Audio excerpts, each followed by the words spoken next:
You're being lied to about Ozempic and other GLP-1 drugs, and these lies are setting you up for a crash that's far worse than any diet failure you've experienced before. So watch this video to find out the 3 brutal truths about GLP-1 drugs like Ozempic, Wegovy, Mounjaro, and semaglutide that your doctor isn't telling you, and discover why these medications create psychological challenges that nobody's preparing you for. I've spent the last 18 months researching GLP-1 drugs, not just the headlines, but the long-term data on what actually happens when people stop taking them. And let me be clear, these are amazing medical breakthroughs that can genuinely help some people, but not everyone should be taking them, and that's what's genuinely alarming. As someone who's helped women across the world break free from emotional eating permanently, I understand the psychology behind why people turn to foods. And when I look at how GLP-1 drugs work, I can see a pattern that's deeply concerning. These medications are creating a psychological setup that most doctors aren't equipped to address. Now, before we dive in, let me quickly explain how these drugs actually work. So GLP-1 drugs work by mimicking a hormone that slows down your gastric emptying, which means the food stays in your stomach longer, making you feel full. They also affect your appetite regulating hormones in your brain. So essentially they make you feel satisfied with less food and reduce cravings. In this video, I'm going to cover 3 critical things. Number 1, are you taking Ozempic the right way or the wrong way? Number 2, what happens to your weight when you stop taking Ozempic or other GLP-1 drugs? And number 3, the hidden psychological trap that doctors don't warn you about. What I'm about to share with you isn't just about weight loss, it's about what happens to your mental health when your primary emotional regulation tool suddenly stops working. So each point in this video builds on the last, so don't skip ahead or you'll miss the critical warning signs that could save you from serious psychological challenges. So let's start with the first question. Are you using Ozempic the right way or the wrong way? I know what you're thinking, but Harry, my friend Sarah lost 4 stone on Wegovy and my neighbour's doing brilliantly on Ozempic. And you're absolutely right. These drugs do work for most people, and that's why they're medically approved. But here's what nobody's telling you about why some people succeed long term, whilst others regain everything. It's not about the drug working or not working, it's about why you're taking it. So think about 2 people who both get antidepressants, for example. Person A takes them and uses that stability to start therapy, start developing coping skills, and address the root causes of their depression. Person B takes them thinking the pills will fix everything, makes no other changes, and expects the medication to do all the work. When both people eventually come off the antidepressants, what happens? Person A has built a genuine resilience and coping skills. Person B crashes back to where they started, or worse. The medication is identical, but the mindset is completely different. And here's what I'm seeing with GLP-1 drugs. There are 2 completely different types of people taking them. Type 1, the quick fix seekers. These are people who desperately want to look better, but feel overwhelmed by the idea of changing everything else. They've usually tried every approach going, shakes, pills, cleanses, meal replacements, and nothing has worked for them. They see Ozempic as the solution they've been searching for. After so many failed attempts, they're understandably drawn to something that promises results without the complexity of learning portion control, developing emotional regulation skills, or building sustainable habits. They want the drug to finally give them the success that's eluded them for so long. And here's what's really concerning. The marketing around these drugs is indirectly telling people they don't love themselves. The advertising message is constantly, love yourself again, as if you can't love yourself at your current size. This preys on people's insecurities about their appearance and social judgment, rather than focusing on genuine health concerns. Because let's be honest, people don't really want the drug itself. They want the effect it gives them. They want to feel confident, avoid judgment, and feel better about themselves. And I get it, I really do. After years of trying different approaches and feeling like you failed, it's completely understandable that something like Ozempic feels like the answer you've been searching for. It's making people believe that they don't need to do the work and that there's finally a real magic bullet for weight loss. Then we have the second type of person, the health-focused users. These are typically people who are significantly overweight and genuinely struggle with daily basic activities. Maybe they're too heavy to exercise without joint pain, or they have sleep apnea that keeps them exhausted, or they're pre-diabetic with blood sugar swings that drive constant hunger. For them, Ozempic acts like those antidepressants. It creates enough appetite control and initial weight loss that they can finally address those underlying health issues and start building sustainable habits. They're using the medication as a tool to build skills, not as a replacement for those skills. And this is the crucial difference. The main medical reason for GLP-1 drugs is about health, managing diabetes, reducing cardiovascular risk, helping people who are severely obese. But a lot of people are using them for completely different reasons. About looking good, avoiding judgment, and feeling better about themselves.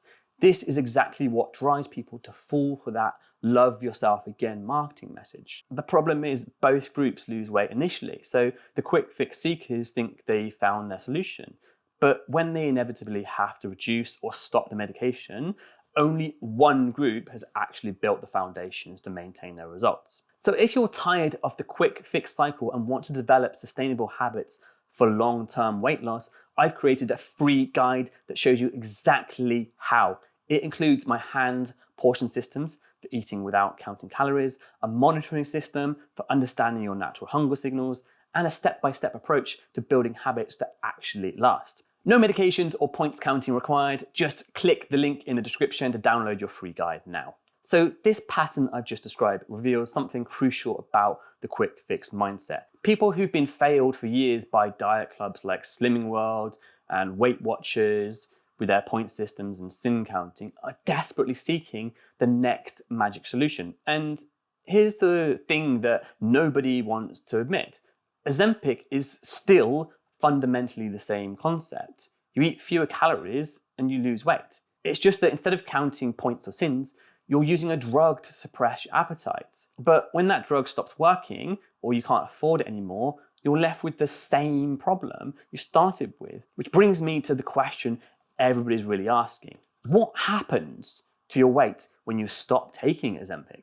You're probably thinking, well, if it works for some people, why just not try it and see? But here's what your doctor isn't telling you about the reality of staying on these medications. What happens when your body's had enough? And it will. Let me tell you about Callie Rogers, the UK's youngest lottery winner.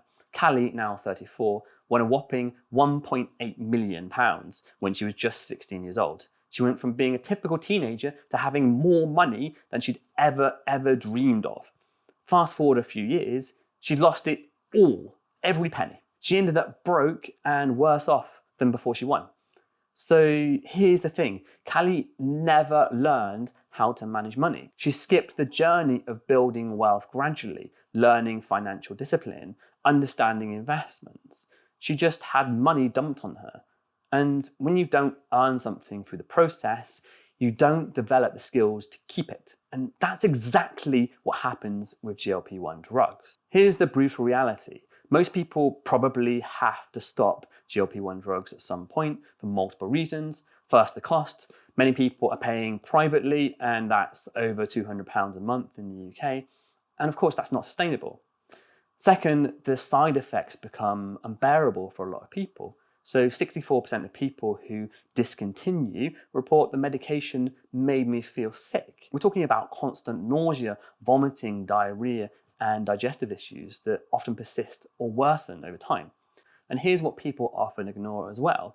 The side effects you've probably heard of. So Ozempic face, the gaunt sunken appearance from rapid weight loss. And you may not get this if you've only got 10 to 20 pounds to lose, but there's also Ozempic butt, loose sagging skin, and even Ozempic teeth from acid reflux and dry mouth, causing tooth erosion. And the desperation for these drugs has led to something genuinely tragic. People are dying from fake versions bought online. Michelle Sword, a 46-year-old mother of two, ordered what she thought was Ozempic from an online beauty company. Instead, it was fast-acting insulin, which sent her into a diabetic coma and nearly killed her. As she said afterwards, "I can't believe that I allowed my insecurities to almost kill me." This is what happens when the marketing focuses on appearance and insecurities rather than genuine medical need. And in addition to this, up to 1 in 20 users develop gastroparesis, a stomach paralysis where food just sits in your stomach because it can't contract properly.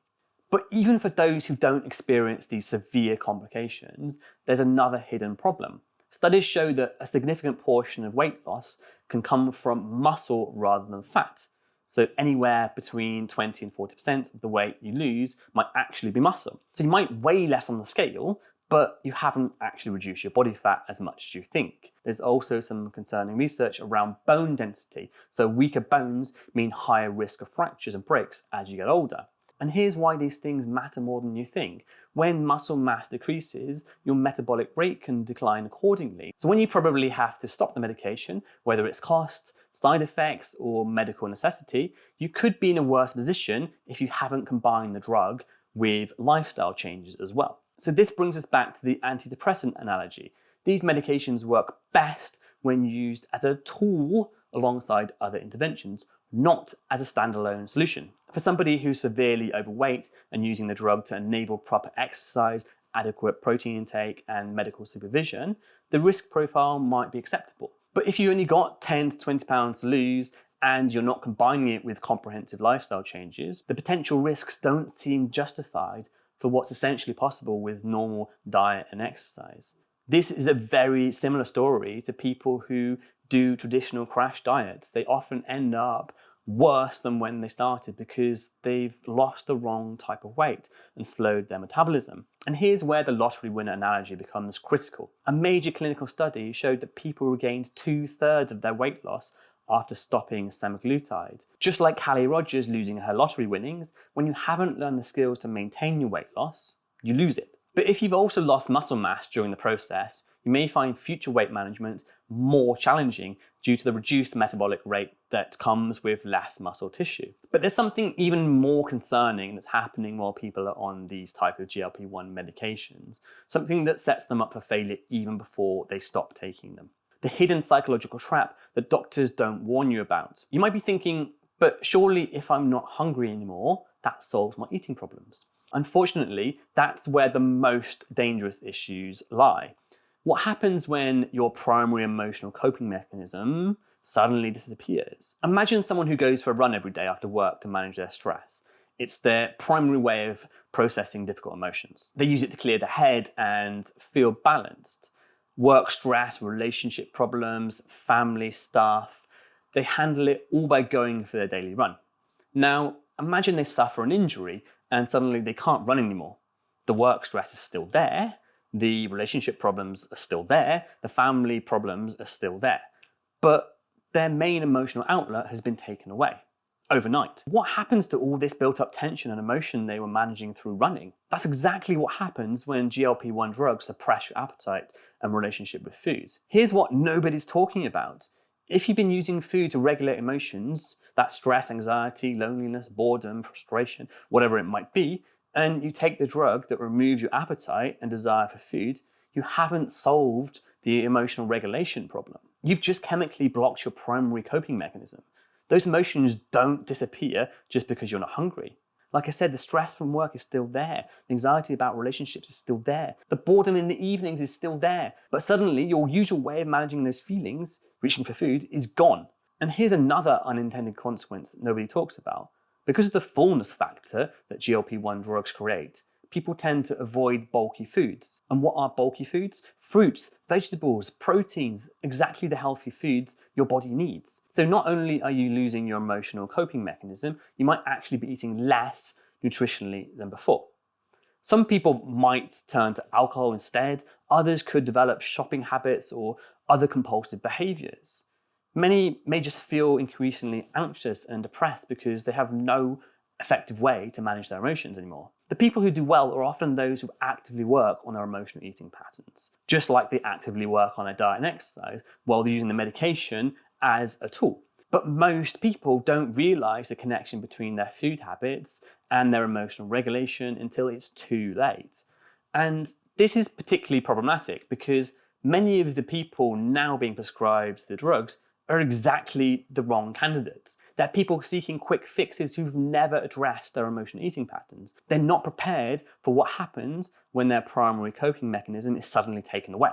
And when they do come off the drug, the emotional eating comes back because the drug tackled the symptoms and not the root causes. So If you recognize yourself in any of what I've described, whether you're using food to cope with stress, anxiety, or difficult emotions, or you're considering GLP-1s as a quick fix, then you need to address the emotional eating patterns first. And if you want some help with this, don't forget to check out my free Diet Freedom course, a 4-day journey discovering how to break free from emotional eating forever. This includes the skills they should teach before prescribing any GLP-1 drug.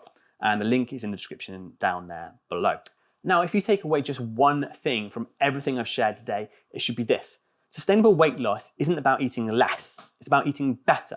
So go ahead and check out this video here, which explains how you can actually eat more food and still lose weight. The complete opposite to what GLP-1 drugs do.